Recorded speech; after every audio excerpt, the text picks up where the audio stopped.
మరి అన్ని తండాలకు అన్ని గుడాలకు ఆ రోజు రహదారులు కానీ లేకపోతే మన గిరిజన బిడ్డలకు వాళ్ళు అన్ని మంచి మార్గంలో రావాలి అంటే ఆ రోజున ఆర్ఎస్ ప్రవీణ్ కుమార్ గారి మరి ముఖ్యమంత్రి గారి సహకారంతో గిరిజనులకు తెలంగాణ రాకముందు 270 గురుకుల పాఠశాలలు ఉంటే కేసీఆర్ వచ్చిన 10 ఏళ్లలో 1000 పాఠశాలలు మనం పెంచుకున్నాం.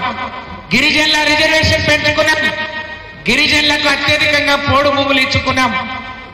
అలాగే ప్రతి కుటుంబం సంతోషంగా ఉండాలని ఇదే కాంగ్రెస్ ఆ రోజు 200 ఇచ్చిన పెన్షన్ 2000 చేసుకున్నాం.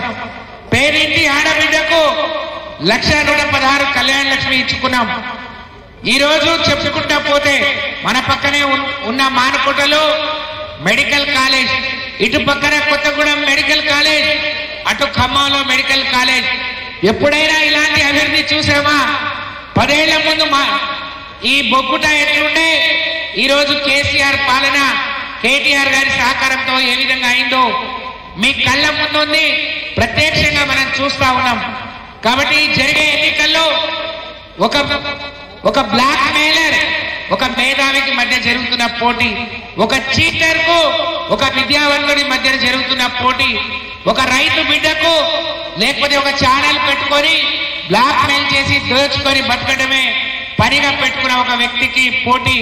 కాబట్టి ఎవరు ఉండాలి, ఎవరు ఉండి మన గురించి ప్రశ్నిస్తారు, ఎవరు మన ప్రయోజనాలు కాపాడతారో మరి మీకు చెప్పాల్సినంత పెద్ద మరి కాదు. ఎందుకంటే మీరే మేధావులు, విద్యావంతులు. ఈ రోజు చిన్న ఉద్యోగం నుంచి నేను సర్పంచ్ గా మొదలుపెట్టి పనిచేశాను. కానీ ఒకప్పుడు ఉన్న ఆశా వర్కర్ జీతం 2000, కేసీఆర్ పాలన 9,500. ఒకప్పుడు అంగన్వాడీ జీతం 4000, ఈ రోజు 14,000. ఒకప్పుడు హోంగార్డ్ జీతం 8,000, ఈ రోజు 30,000.